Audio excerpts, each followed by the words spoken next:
pass, and I didn't receive it. This is what you do. I would pass. How many times did that? Too many. Do you get used to it? Yeah, you get used to it. You have to be careful. Every question's a hit. With you, yeah. Imagine if Travis grows up to be president of the United States of America, and you have a picture of him with President Trump when he was 2 years old. That would be historic. I got faith in him. Could You gotta have happen. a picture By the of way, the president holding Trump. Yeah. Good guy. Are you all set? Well, thank you very much. And today I'm thrilled to announce that one of the most respected pharmaceutical companies anywhere in the world, frankly, I know it very well, is Regeneron. And it's agreed to offer their prescription medications at heavily discounted, most favored nation prices. In other words, their numbers will come down at levels that nobody's ever seen before. The whole most favored nation thing that we've been able to do with Bobby and Maz and everybody behind me, Marty, has been incredible. It's the biggest price reduction in drugs in history. By itself, we should win the midterms, but it doesn't work that way, unfortunately. You know, it doesn't work that way. People forget too quickly, but we'll have it's the biggest cut in drug prices in the history of our country by many percentage points.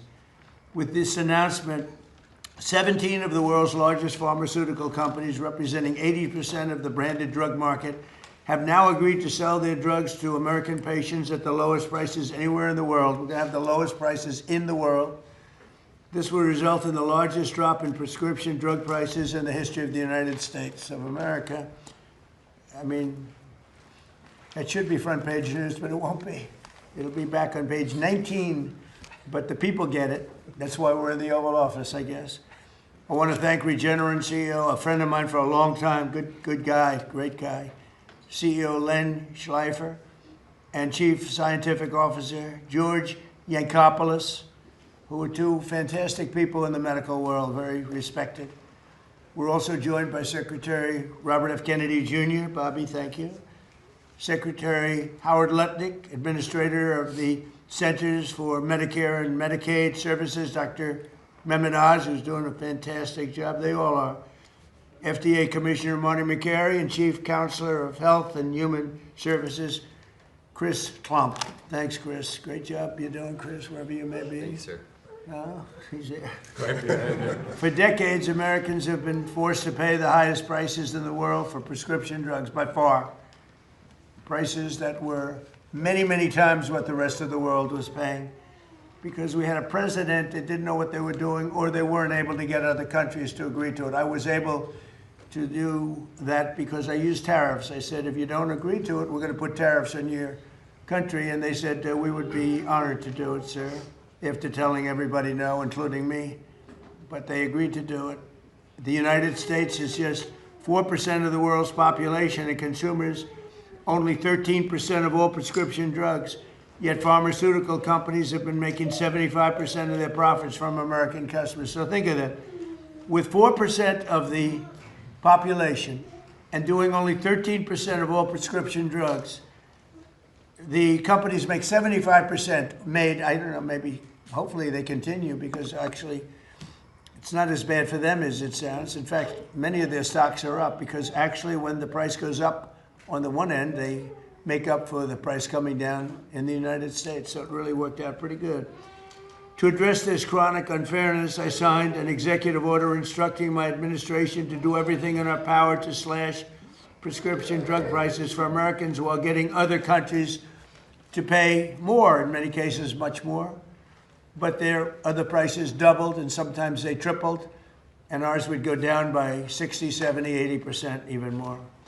Today, we're building on our unprecedented success with Regeneron, committing to offer all new drugs moving forward at most favored nations prices. They'll make their current drugs available to Medicaid and MFN.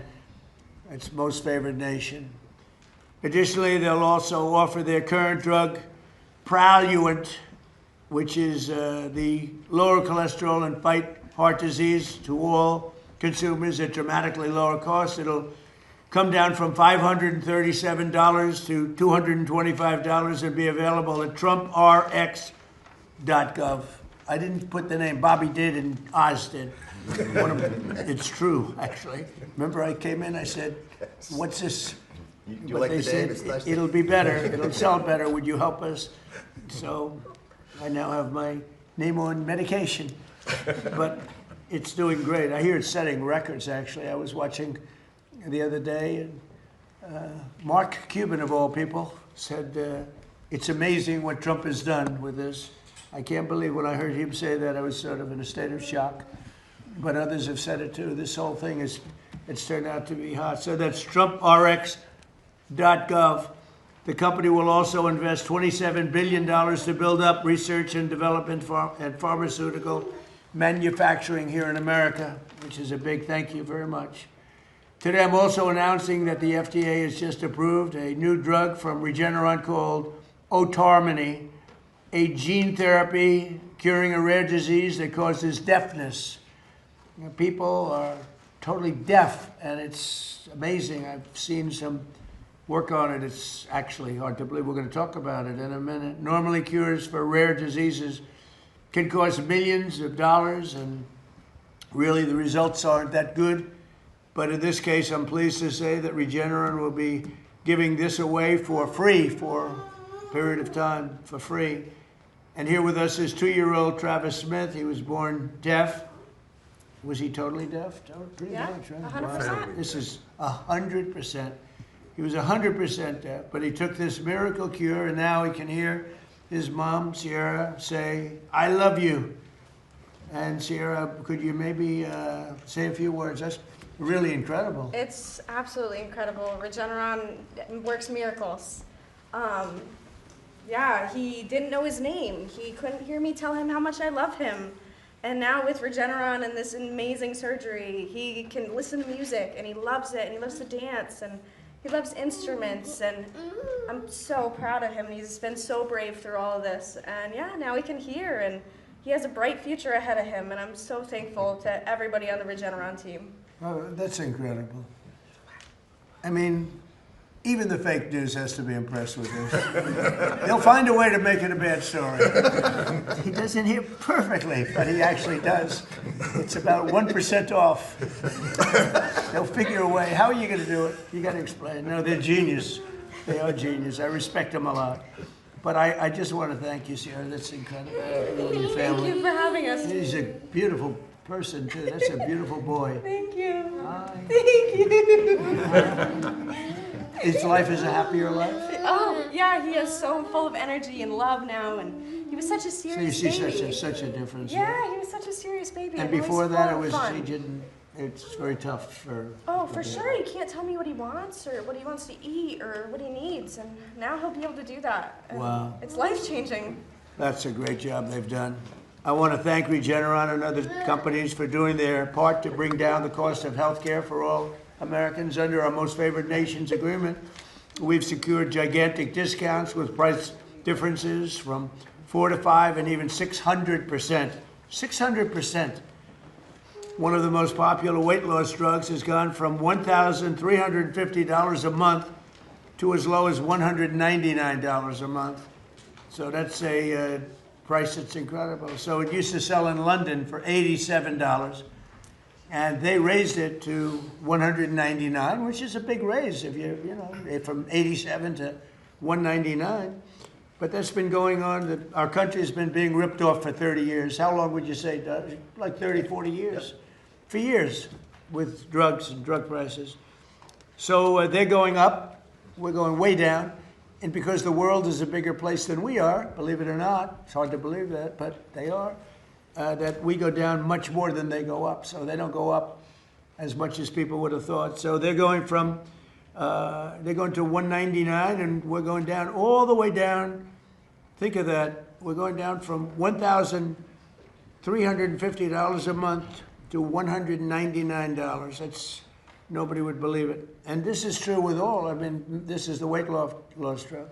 But this is true with all drugs.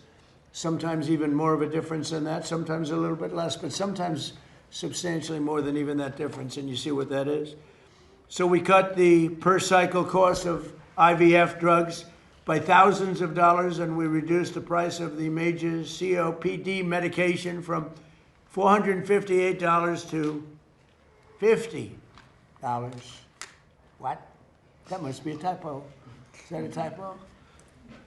From $458 to $50. If your boy was here, he'd go, wow. He left, he got bored. I think he got a little bored. He wants to go into bigger and better things, but there's nothing bigger or better than this. They'll all be available right now at trumprx.gov, so it's, that's why it's doing well. It's not doing well for other reasons. It's doing well. Think of that. That's some discount. But we have others, and these are all top companies and top medications. And I think in the end, we're going to have every company involved. We're almost there right now, but we're going to have every company involved. So Trump RX has already received more than 15 million visitors, and every American should log on to check for massive discounts before they go to the pharmacy. It's setting a record. Nobody's ever seen anything like this. I've actually had many companies, I shouldn't tell you this, Bobby, but there have been many companies say, sir, we'd like to buy from you if you could. What? TrumpRx.com. I said, it's not for sale. It's not me. It's the government. The government owns it. I don't own it. But they're all impressed. These pharmaceutical companies, they said they've never seen anything like this. So it's fantastic. Now, I'd like to ask Secretary Kennedy to say a few words, and then we'll have Dr. Oz, the team at Regeneron, and Sierra. And Sierra, I'm so happy for you. And Chris Klump has been unbelievable, a real star. You don't know his name as much as some of the others, but he's a real star of the group. So, Bobby, please. Thank you. Thank you, Mr. President.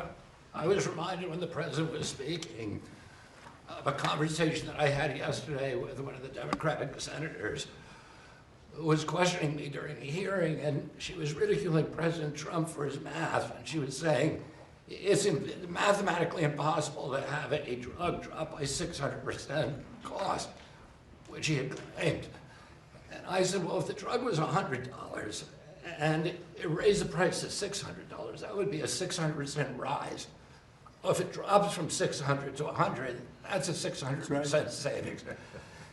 And the President used that mathematical device to illustrate the magnitude of the theft that has been happening against our country and our people. As he said, we have 4.2% of the world's population.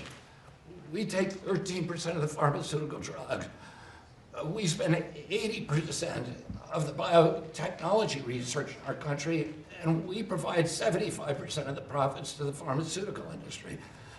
This is a ripoff that has irked him for 20 years. During his first term, he held the line on drug prices for the first time in history.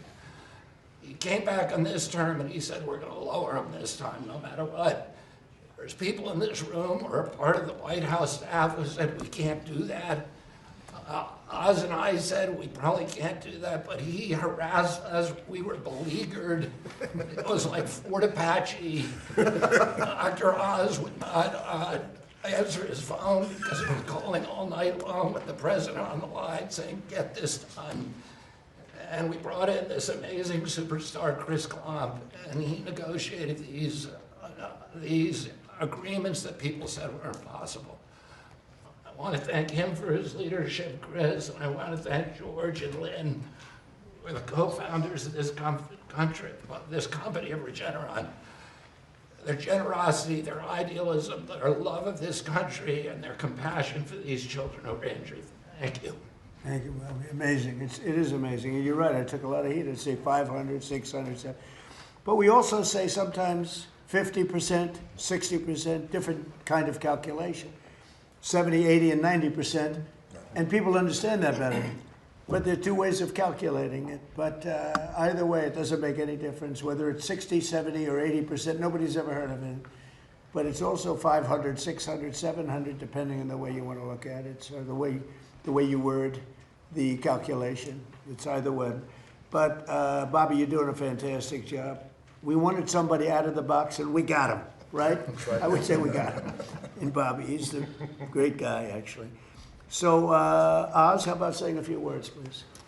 So this has been an unprecedented process. The president insisted we deal with one critical number you should all remember, which is that 1 in 3 Americans, when they go to the drugstore, after they've seen a doctor, will often leave empty-handed because they cannot afford the medications they're picking up. So affordability was the main word the president would use in many of those phone calls. He wanted it to be done fairly. We created a partnership with the pharmaceutical industry that was remarkable in that it pushed 17 massive companies into the fold to try to do deals, again, unprecedented, that would allow us to claim that they were giving the most favored nation pricing to this country, to the American people. The president would not take no for an answer. We got 16 companies in, but not the 17th. How many times do you think we spoke about the 17th company? Too much. 17. He said 17. He wanted to be 17. Whatever math you want to make, 16 is not 17. There's a reason that the 17th company was delayed. It's why they're here today. It's that beautiful young boy you saw earlier. When you can save a child's hearing, and Mr. President, we talked about a lot of numbers. Secretary Kennedy quoted 100%, 600%. It's hard to beat free. Free is the best price, and that's the starting price with the president oftentimes, and that's what this wonderful company has agreed to. I want to applaud TrumpRx.gov, a remarkable site created by Joe Gebbia. Ed Korstein has done a wonderful job with 0 glitches, serving more than 10 million individual unique Americans so far. And Mr. President, it's the fastest website I've ever seen. People love it because it works well. There's all kinds of additional elements being added to it, which we'll be talking about. But this website, as the president said, must be checked if you're going to buy a medication to make sure your price is the right price. It's a transparency site that is more rigorous than anything that I have seen. And Mr. President, your name is attached to it. And of course, that brings a tremendous amount of attention to it. We wanted it to be perfect. And the team who did that has accomplished that exactly. I want to applaud Chris, because you cannot thank him enough, but it was also John Brooks, Inma Hernandez. I see Beth back there, Theo, Rugel, a bunch of people who've done a tremendous amount of work. And what I keep hearing from the pharmaceutical industry, maybe my colleagues can address it in your comments, they never expected to have a counterparty as qualified in the federal government. If you're thinking of serving your nation, this is the right time to do it. This is the right administration to serve in because the president makes it easy to do the right thing. Gentlemen? Go ahead, Okay, please. thank you. Mr. President, Secretary Kennedy, Secretary Lutnick, Commissioner Macri, Administrator Oz, and I guess Superstar Klum. Yes. Thanks for having us here on behalf of all of Regeneron. For those of you who don't know me, I'm Dr. Len Schleifer, President and CEO of Regeneron, and with me is Dr. George Ankopoulos, President and Chief Scientific Officer of Regeneron. And together, well, I should pause there, I just realized something. I'm a president, he's a president, and all 3 of us grew up in Queens, New York. That's right. So there's something maybe that was going on back then that was good. I'm not sure about now. So anyway, together we founded, George and I founded Regeneron and have built it over the past 4 decades. Today we are here. We were not pushed to be here. We are happy to be here because it marks an important step to lower drug prices. We've been arguing for more than a decade that other wealthy nations have been getting a free ride on American innovation. Just like in defense, but they've been getting in health defense a free ride. And now President Trump is putting policies in place to force these nations to pay their fair share, which will in turn lower prices for Americans. It's a good deal. But we have to remember this is just the beginning. The most important battle we all face is disease itself. We have to recognize how hard this fight is. For most major diseases that you or your loved one might suffer from, like Alzheimer's disease, to cancers, to genetic diseases, we are very far away from a cure. And we have to understand that discovering cures is perhaps the hardest scientific challenge humans undertake. Much harder than getting to the moon, not that we don't like that, but much harder than even getting to Mars or making the next generation of cell phones or electric cars. Hard like staring into the unknown for years, sometimes decades, with no guarantee that anything you're doing will ever make a difference for somebody like Travis. Regeneron is a great example of both the difficulty of the challenge, but also of the potential reward. We spent 25 years and billions of dollars, not millions, billions of dollars before we produced our first important medicine, or even earned our first profit. Maybe we should have been or might have been fired, but we stuck with it. Our relentless commitment to disruptive innovation ultimately turned us into one of the most productive biotechnology companies in history. We have produced, thanks to George and his team, new medicines at the rate of about one important medicine a year for the last 15 years, including truly miraculous advances impacting millions of lives. And we have two people here who are living proof. Mr. President, when you were ill with COVID, it was Regeneron's monoclonal cocktail that you affectionately dubbed the Regeneron. We love it. And that helped save your life. That was invented by George right here and his team. George? Well, in addition to the president, we had a few minutes ago Sierra's beautiful boy, Travis, who was born without the ability to hear, as you heard from Sierra. And the same company and the same dedicated team of scientists that helped save the president's life also delivered a first-of-its-kind gene therapy known as autonomy. So Travis can now hear his mother, as she told you, tell him that she loves him. Hard to think of a greater gift. And just like you, Mr. President, who made our antibody treatment for COVID free for all Americans and thus saved many lives, we have made the decision, the unprecedented corporate commitment, to provide this first-of-its-kind gene therapy for hearing loss free to all the children in the United States who can benefit from it. And we do this, why? To hopefully highlight the power of disruptive biotech innovation and all the good that it can bring to all of our lives and our health. But we have to remember, despite the miraculous advances like autonomy and like the regenerate COVID treatment, we also have to highlight how far we have yet to go to address the many diseases that lack effective treatments. And the cures will not be coming unless we not only celebrate the advances of the biopharma industry to date, but we all work together, private sector, together with the government, to not only maintain America's position as world leaders in biotech innovation, but to actually bump up innovation and become even more disruptive. Especially in a world where China is increasing investment and heavily subsidizing its biotech industry and reducing regulatory hurdles so as to try to displace America's leading position. President Trump's efforts to make drugs more affordable, as well as new FDA programs, such as the Commissioner's Voucher Program, that bring safe and effective new medicines like autonomy to patients more quickly. These are important steps. One additional important way that I've been talking to the administration about to maintain our leading position in the world is to create catalysts and accelerants for our industry and for the healthcare system, such as developing a national healthcare database linked to molecular data, including human sequence data, where Regeneron once again is a world leader. Without such big data sets, powerful new technologies such as AI, despite its potential, will not be as useful as it could be in the quest to develop new medicines and improve healthcare. The biopharma industry of America has and will continue to deliver miraculous breakthrough. You, Mr. President, and young Travis are living testaments of that. But many more lives need to be helped and saved. We need to attain a new level of disruptive innovation. We have to all work together to meet this challenge. Why? Because lives are at stake. Let me briefly say something. I'm married to a lawyer, my son is a lawyer, but I'm going to talk about the Constitution, and I'm not an expert. But I know our Constitution lays out a vision on how America would out-innovate, out-produce, out-thrive every other nation on earth.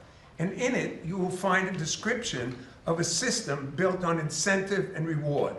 A system that says, take the risk, do the work, and you will share in what you create. That is why they enshrine patent protection directly in the Constitution, not as an afterthought, but as a founding principle.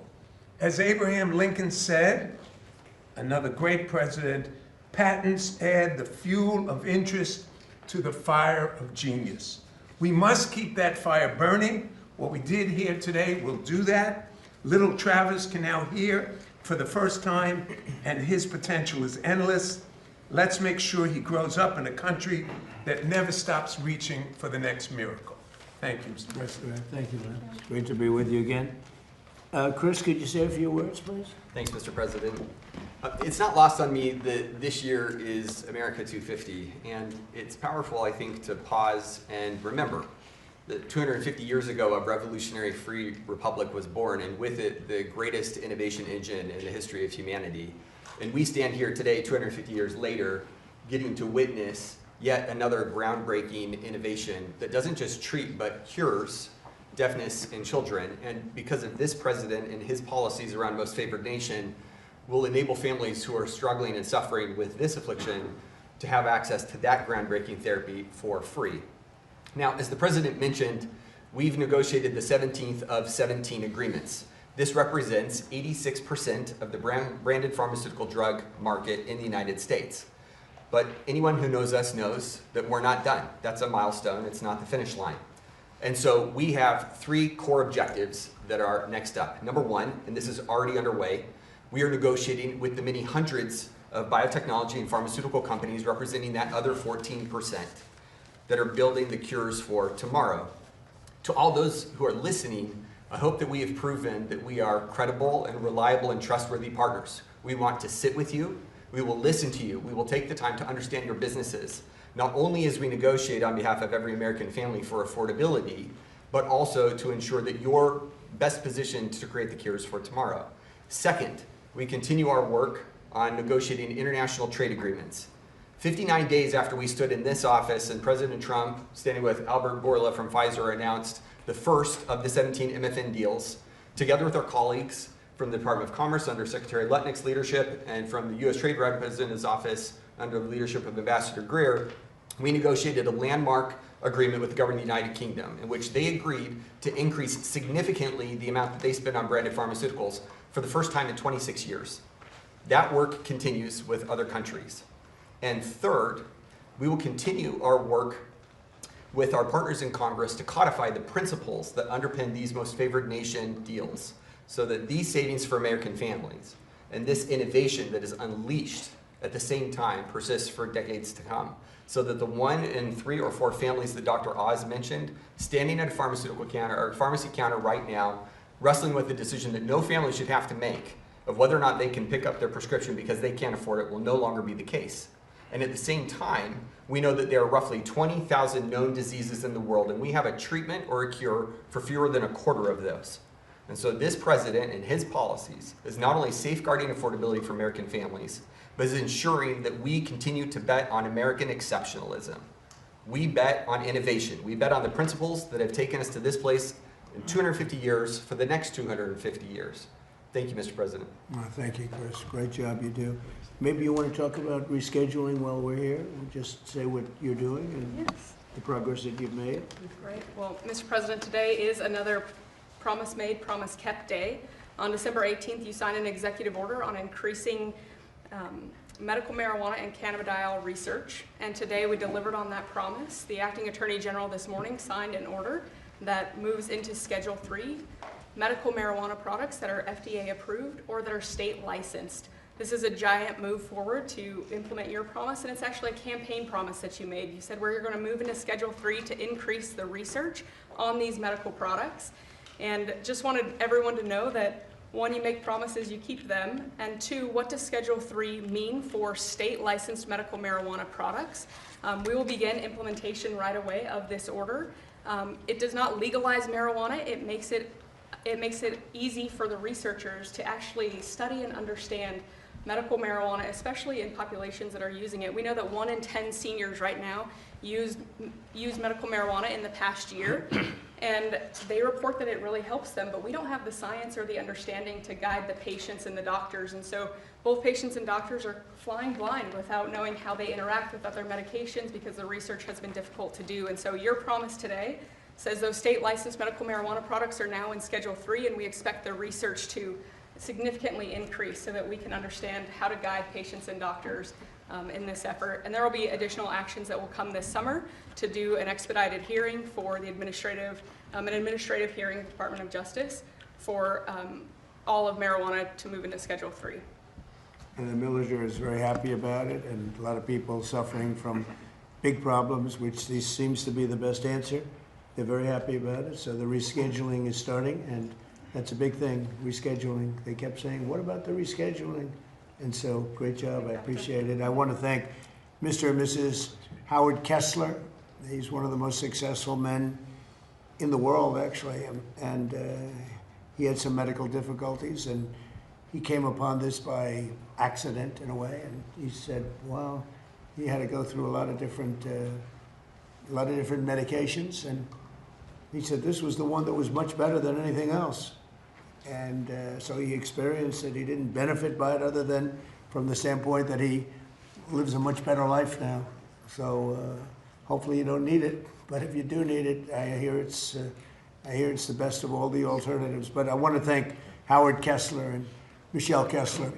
They really pushed this very hard. These are two people, very straight arrows. They're not into marijuana. They're not into anything. But he found this answer, and he said, he's doing it for other people.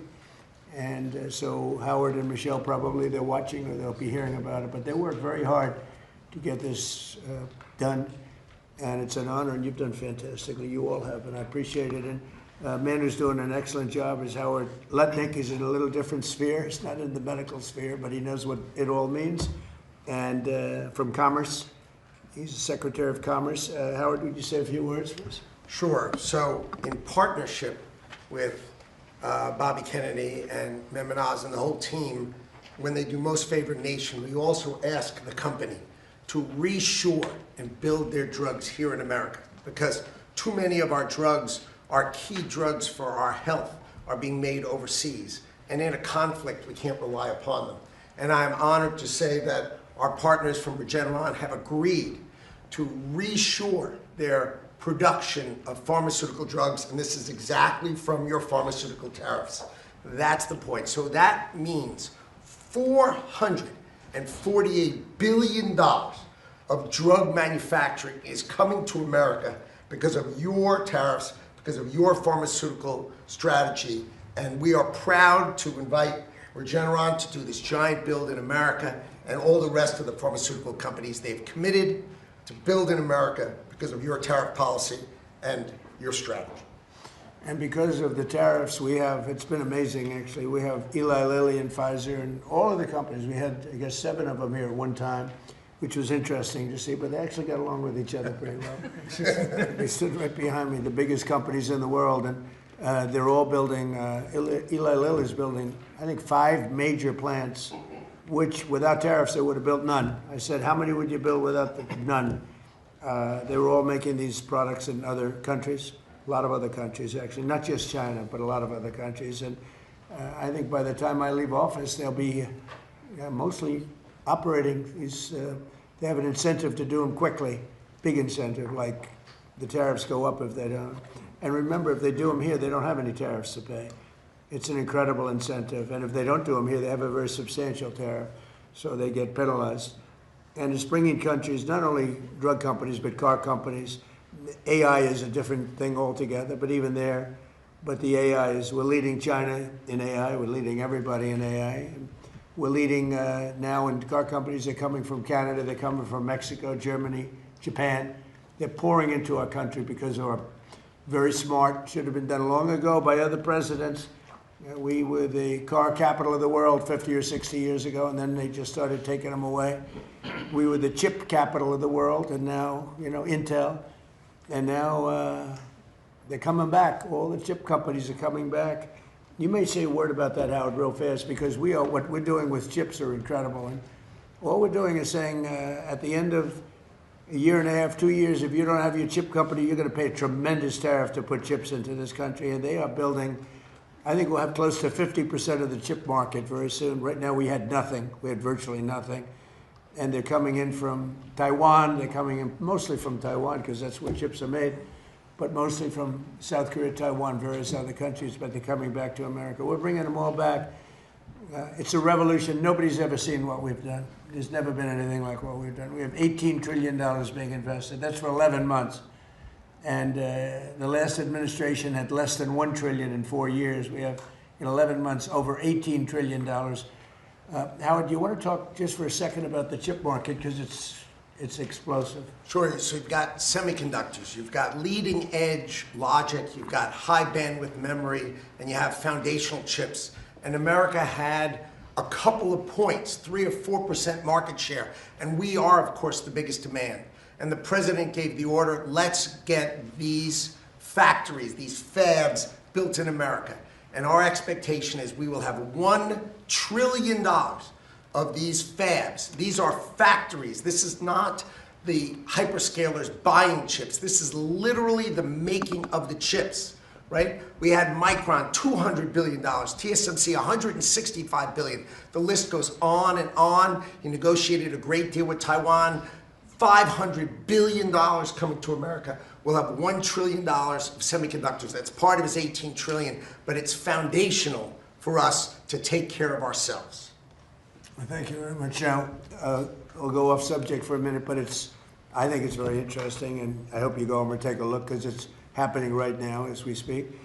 But first, if you look outside, so we had flooring outside, we had slate, and it was coming to pieces. It's been there since the early 1940s, and it's a path to the Oval Office. It's a path to the West Wing, and it was terrible. It was broken, bad shape. The whole White House has been in bad shape. It's right now in better shape than it is. I think the day they built it, this is better right now. But we're putting magnificent new granite. It's called charcoal. It's black granite against the white, beautiful white walls. We've stripped all of the paints off. We had 200 years of paint, and we've redone it, and it's beautiful. You can see the building, but you can also see the columns, everything else. But we're replacing, and they're working right outside if the press wants to go and take a look at what they do. Really pros. You see the way large slabs of black granite. Granite is rated as, this particular granite, over 1,000,000-year life. As an example, concrete gets rated for about 200 years if you get very high grade. This is it's rated over. Can you imagine? Nature produces something better than you can make. So it's very interesting. It's a beautiful job they're doing. And it's highly polished granite in the areas you don't walk on. And it's called flame finished, the areas that you do walk on. There's no slip. So it's a beautiful job, and it's going up nice. And if you want to take a look outside the window, so that's replacing a stone that was here from the early 1940s, a little before that. And you'll see the ramp, too. We're keeping the ramp. That was for FDR. He needed a ramp, as some people would know. And in his honor, we're leaving it. I wanted to leave it. It means something. The other thing that we're doing that's taking place right now is the Lincoln Memorial has a beautiful reflecting pond or lake. They call it a pool, lake, and pond. Everything is different, but the word reflecting is a good term. It was built in 1922, and it was built out of granite and various stones on the bottom, and they never look great because that's not really meant to be a stone that's underwater for that much of a period of time. It's about 1.5 to 2 feet deep. You all know it well. That's where Martin Luther King gave his great speech, and he had 1 million people, and I had the same exact crowd, maybe a little bit more, but they said I had 25,000 people on July 4th. I have pictures of Martin Luther King's crowd, my crowd. It's the exact same everything, but it was 70 years difference. The exact same crowd, but I actually had more people, but that's okay. They gave him 1 million people. They said 1 million people. I had 25,000 people. So, but these are the things that you get with. We had on July 4th, a few years ago, first term. So you have this reflecting lake pond is incredible, but it was terrible. The condition, you all know it. A friend of mine came from Germany to see me, and he said, "Oh, we went over. It's so sad." What's sad? This is a number of months ago. He said, "It's filthy dirty. The water's disgusting looking. It's not representative of the country." And I said, "Well, I'm going to have to go take a look because, you know, Secret Service doesn't let you just walk around too freely, actually." And I went over there with Secret Service in tow, and I said, "Isn't that a shame? It's terrible." And so they had bids from the Biden administration, Sleepy Joe, and they had bids for years. They were going to do something to fix it, but they never got it done. And it's so it's so important for our country. Everybody knows this. It covers the Washington Monument, Lincoln Memorial. It's in between. It's 2,200 feet. That's taller than any building in the world if you lay it down on its side. Think of it, 2,000. That's a long, over 2,000 feet long. Such would be many swimming pools, many, many, many stacked up together. But it would be the equivalent of the tallest building in the world, plus laid down on its side. So it's very big. It's very wide, actually. It looks narrow because it's so long. And so the pricing was coming in over the years, but it came in sort of recently that it was going to cost $301 million to fix it. It was going to take 3.5 years. So they had to take all the granite out, which is there again, 1922. And it was leaking like a sieve. You couldn't keep water, couldn't keep anything. Granite's not the right stone for that, right stone for that, but not for that. And I said, you know, I have an idea. It's 301 million. It was going to take 3.5 years. So remember those numbers, 301 million. This is a business study. And it was going to take 3 to 3.5 years. And over the years as a developer, I have probably built more than 100 swimming pools, different buildings I built. And I have some really good pool builders. I also had some really bad ones, but we took care of them. They didn't last too long, Howard. But I've had some really good ones, some very talented people. They're great people. I have such great respect for contractors that are good and such disdain for contractors that are bad. They charge you more money and they give you a bad job, but we don't accept it. But over the years, I've had 3 or 4 really good ones, and I took the best of the 3. I had all 3 go, but I ended up taking the best. And I said, would you take a look at this? It's 2,200 feet long. He said, what do you want me to look at, sir? I said, have a little swimming pool. Think of it as a swimming pool. I said, oh, how big is it? I said, 2,200 feet by 167 feet wide. He said, that's the biggest swimming pool. He said, I've been doing this for a lot of years, sir. I've never heard of a pool like that. I said, well, you'll see, it's a reflecting pool. And very big signal, and very important for Washington, D.C., where we, by the way, have almost no crime, I have to say. That's maybe more important than talking about this. We have crime down from a tremendously high, one of the worst in the country. We have almost no crime. People are walking around, restaurants are opening all over the place. The place is bustling. But that makes us even more important. So instead of being a dirty, disgusting place where garbage was in it and everything else, and I want to give Doug Burgum incredible credit because he was involved, the Secretary of the Interior. He was involved right from the beginning. I called him, I said, Doug, I'm getting a lot of complaints about the condition of this. What do you think? And he went over, he studied it, and he came back with some ideas. But I said, you know, Doug, I have a guy who's unbelievable at doing swimming pools. Up the road, we have a club. We have an Olympic-sized swimming pool. He did it 20 years ago, and it's perfect to this day. So I asked him, I said, I have an idea. I'm going to send my contractor over and take a look. He looked at it. He called me up. He said, sir, we can do something on it. He said, it's perfect, actually. He said, it's really decaying, and it's a terrible condition. But if you would, I'd like to work 2 weeks on cleaning it up, which is, if you see right here. I'd like to repoint and fix some of the joints. It won't matter because we're putting a substance over the top, but it's nice to have a nice surface. And he said it'd take me 2 weeks. And if you don't mind, then I'd like to pour the latest and greatest filament or material, which is essentially a pool surface, but it's industrial grade pool. And he said, what color would you like, sir? I said, well, what about turquoise, like in the Bahamas? He said, well, this is Washington, sir. We can give you turquoise, but why don't you try, like, we have a color. It's called American flag blue. I said, that's the color I like. He talked me into it very easily. So he said, that's the color I like. So he came in, and remember, 3.5 years. You have to take all the granite out. Then you have to put all brand new granite in. Take years to do it. Over 300 million. Our job will take 1 week. It will cost about $1.5 million. And people said, wow. And here's the only difference, because somebody said, well, the difference is, no, the difference is this is much better. This will last 30, 40, 50 years. And if it didn't, you do it again quickly if you want. So it's being done now, and I think I think you'd find it really amazing to go take a look. So here it is. You see the trucks. He's got scrapers and all sorts of equipment to make the stone as good as possible without removing it. So we're using the existing surface, so we don't have to spend millions of dollars in demolition. And he said, much better to leave the stone than it is what's underneath. They're afraid to look. And so you see it's beautiful, clean, it's ready to be taken care of. Here's a sign that we put, and so Doug Burgum and myself are involved in that.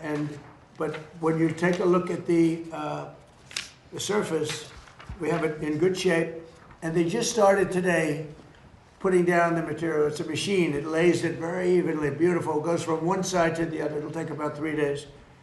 And you're going to end up with a beautiful, beautiful reflecting pool, the way it's supposed to be. Much better than it ever was, actually. It'll stay clean. We even have robots that go in it, and they ride around the bottom, and they clean it like your swimming pool. But these are a much higher level. This is industrial grade, and it's really beautiful. So you're going to have a beautiful pool, and you'll have it for July 4th, long before July 4th. Instead of taking 3.5 years, we're taking a week. And instead of spending $301 million, we're spending less than $2 million. And I think it's a great business story, because there are many things like that that I see. I mean, not maybe to that extent, but there are many things like that I see. I often talk about the pen. This pen's better than the one that they used to give away for $2,000. I won't go on a long story about that, because a couple of people said, he kept talking about the pen. No, I gave you the whole history of it. Actually, many people found it interesting, and some people thought I was doing too much of a weave. But actually, it was a good story. But this pen, for $3, $5, $2, whatever the hell it costs, is better than the one for $1,000 to $2,000 that you used to hand away. So that's the short version of it. I like the short version better. But the long version is this one. So this is an amazing thing that's happening, and this is a big, big beautification. In addition to that, the sidewalk areas around it, which were done in granite, similar granite to that, actually not as nice as we have here, to be honest with you, but the people that did it weren't in the world of real estate like I am. But they have good granite, circling it, and we're going to repoint it, meaning we're going to caulk it up and repoint it, make it good. And we're going to also sandblast it. It'll be like brand new.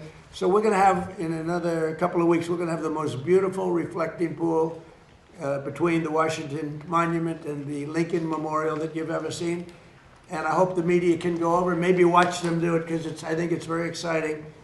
And so a fraction of the cost and a fraction of the time, and you get a better product than you could ever get the other way, and it'll be beautiful. And as he said, it will be American flag blue. Any questions, please? Yes, sir. Could you talk a little bit about why your Navy Secretary was fired yesterday, sir? He's a wonderful guy. I just put out a statement about him. He's a very good man. I really liked him, but he had some conflict with, not necessarily Pete, with some other, he's a hard charger, and he had some conflicts with some other people, mostly as to building and buying new ships. I'm very aggressive in the new shipbuilding, and somehow he just didn't get along with them. He's an excellent guy. I think he would have gotten along great with me. I didn't really deal with him too much, but he's I consider him to have done a very good job. I put out a nice statement about him.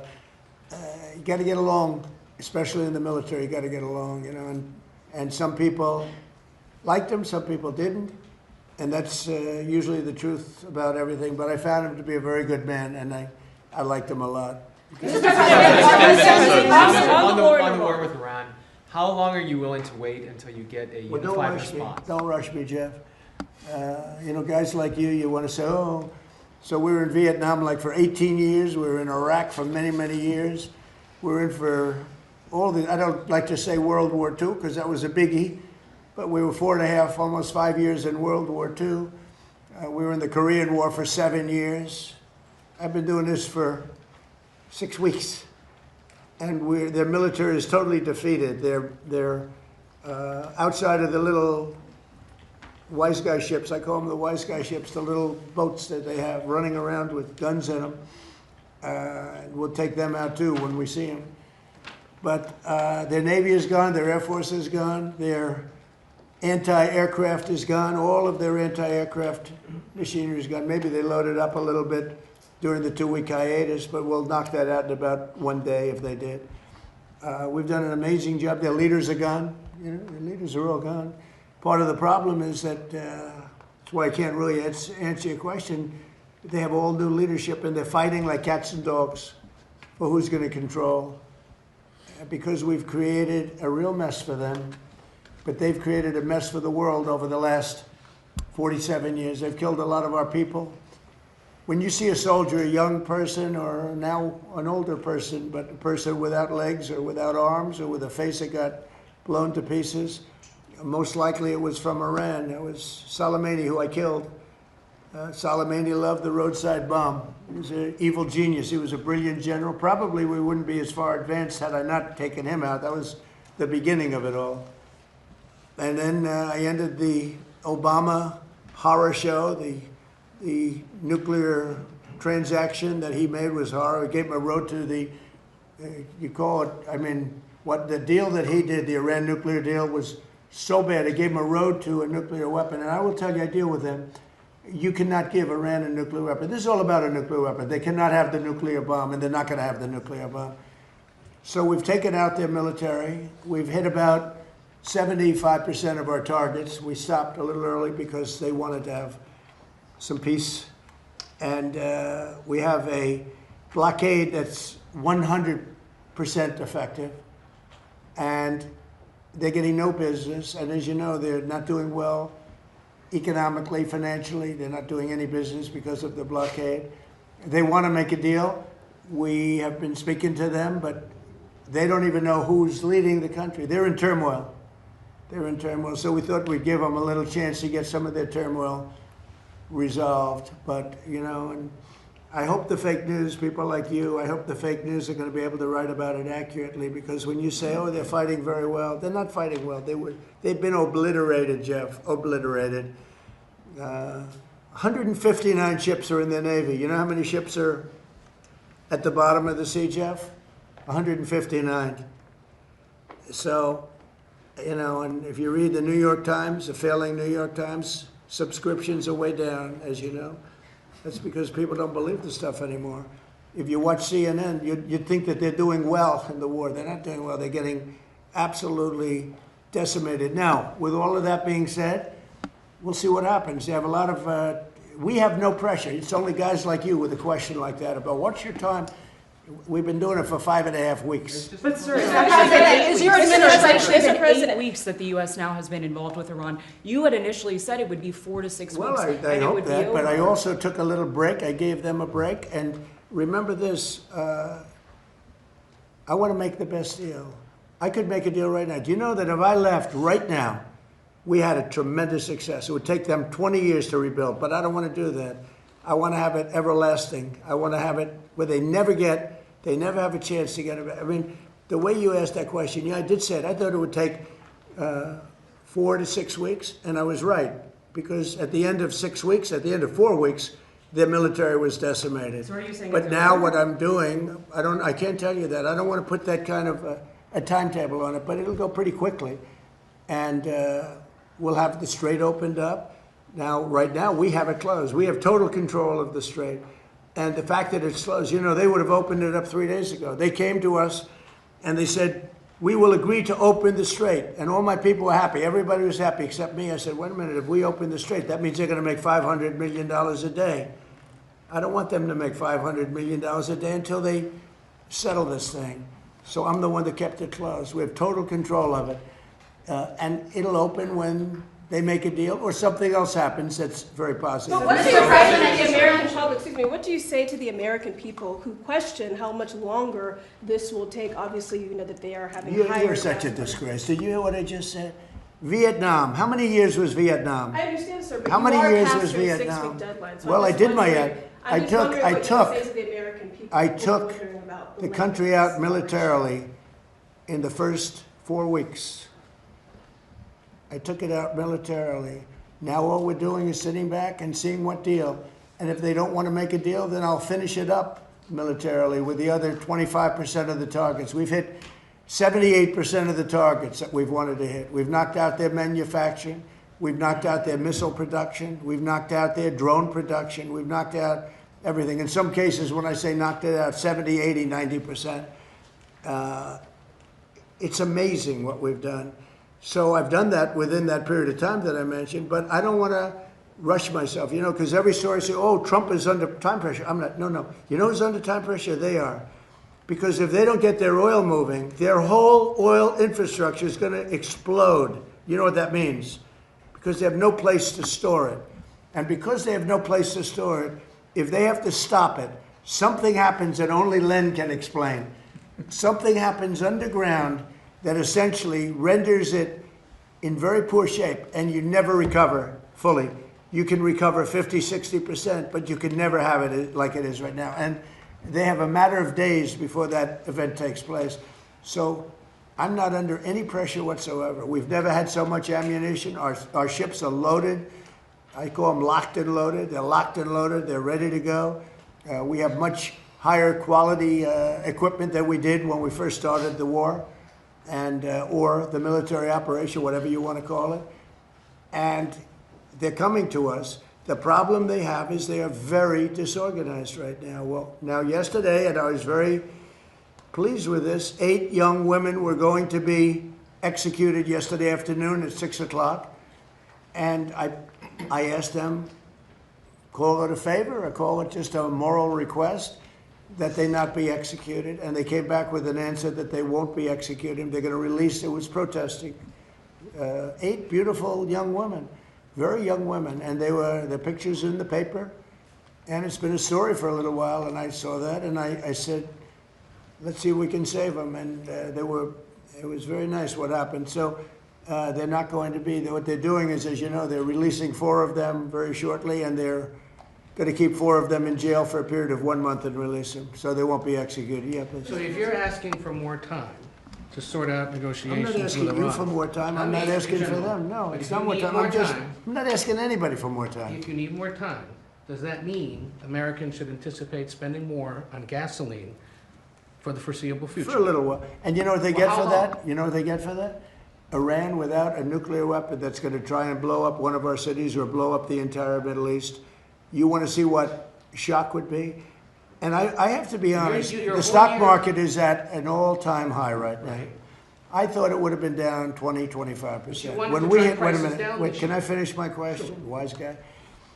Stock market's at an all-time high right now.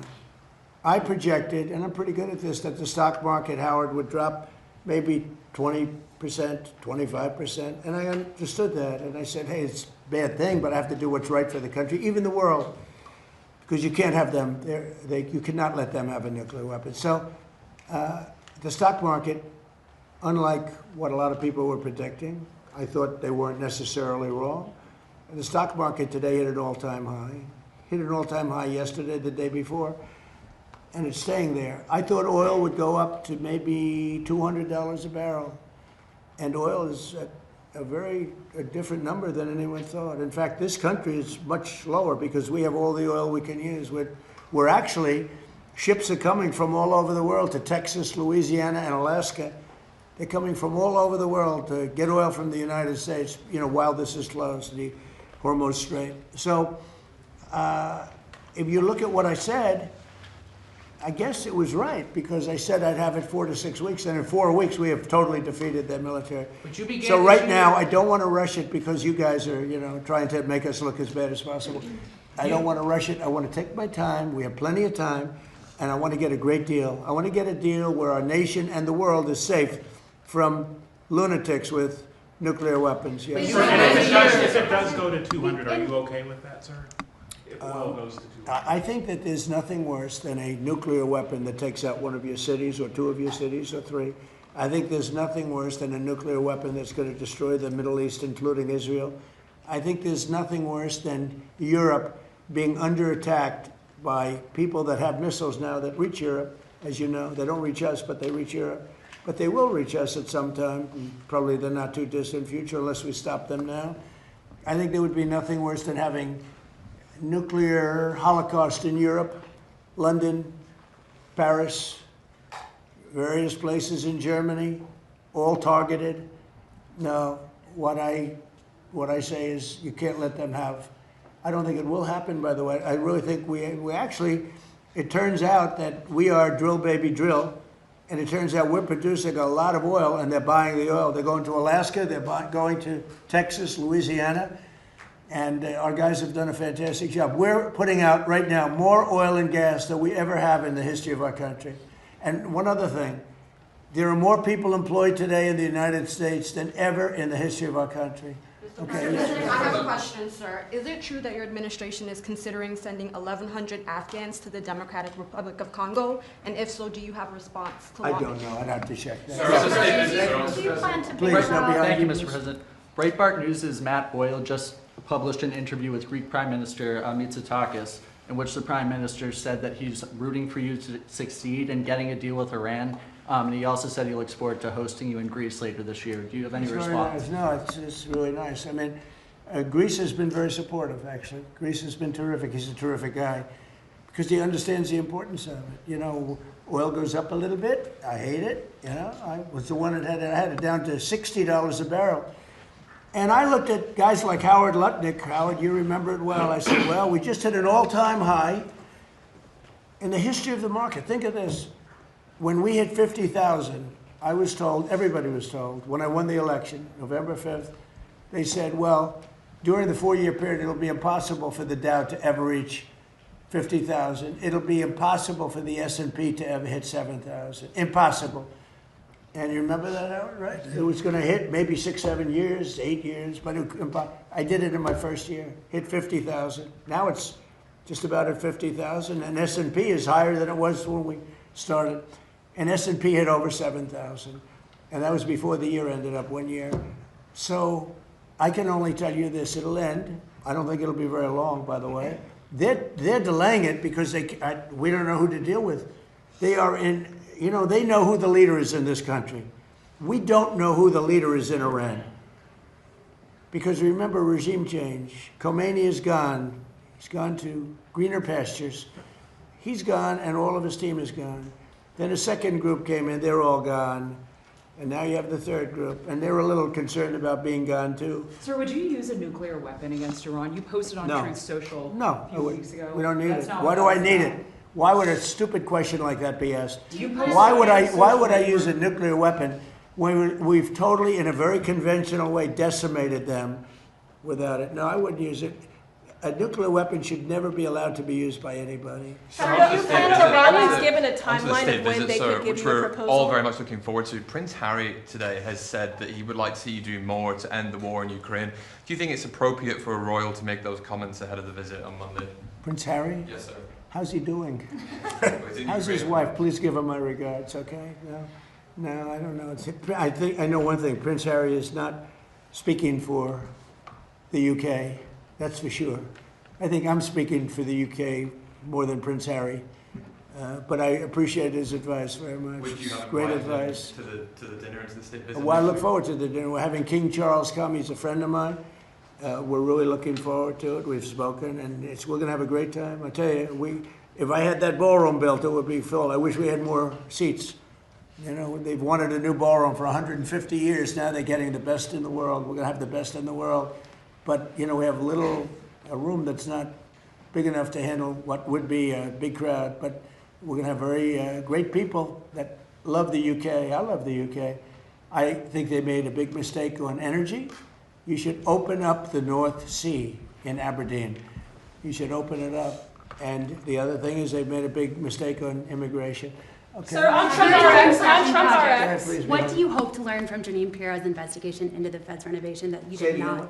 What do you hope to learn from the Janine Pirro's investigation into the Federal Reservation that you did not learn when you visited the site yourself last year? Well, look, you know, the Federal Reserve Building is a small building. They're going to be in there by the time it opens, in my opinion, for $4 billion. I built a hotel down the road for $201 million that I believe is bigger than the Federal Reserve Building. $201 million. And the ballroom, I'm going to have the ballroom from $300 to $400 million, depending on finishes, like marbles to quality and quality finishes. We'll go top of the line. But That's a much bigger project. When you look at the fact that they've taken this beautiful building and destroyed it, they've taken down the beautiful ceilings with eagles, they've taken down the walls that are 1.5 feet thick, masonry. You couldn't hear from office to office. They ripped it all down. They ripped down, because Kevin Warsh, who's terrific, said, gee, the saddest thing is they ripped down the nicest building in Washington for boardrooms and all. Did you know about that building? They ripped it down. It was beautiful. The boardroom building, it was beautiful, and they ripped it down. And probably because it cost so much to fix it. So I would have done that job for $25 million, had money left over. It's gonna cost more than, in my opinion, it's not gonna open for a long time. You know, Kevin may not be able to have an office. I'm gonna have to get him an office. Can you give him an Yes, office? we have space. Bobby, do you have some space over there, please? Yeah, we have a lot of space. But, he has more than you think. But we're gonna have Kevin sitting right next to you, Bobby. But it may not open for a long time. I looked at it the other day, it's a see-through. See-through, you know, that means the walls aren't even up yet. This is after years and years of construction. And somehow, you have to find out what went wrong. That a small building, I could have done it for $25 million and had money left over. It would have been beautiful. That a small building can cost $4 billion. It may never open. It may never open. And we have to get to that. On top of that, he's been terrible on interest rates because he should have lowered interest rates. That's why I call him Jerome Too Late. Too Late is his nickname. Jerome Too Late Powell. He likes me a lot. Thank you very much. Thank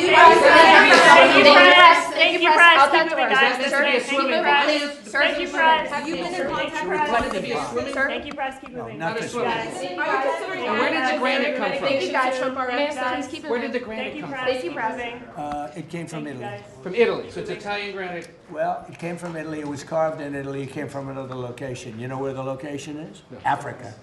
So you have African and Italian granite moving, outside guys, the please. Oval Office. Is that Sir, okay? please keep moving. Thank you. I'm just asking. Thank you, guys. Keep Thank moving. Thank you. Thank you. Keep going. Mr. President. Thank you, guys.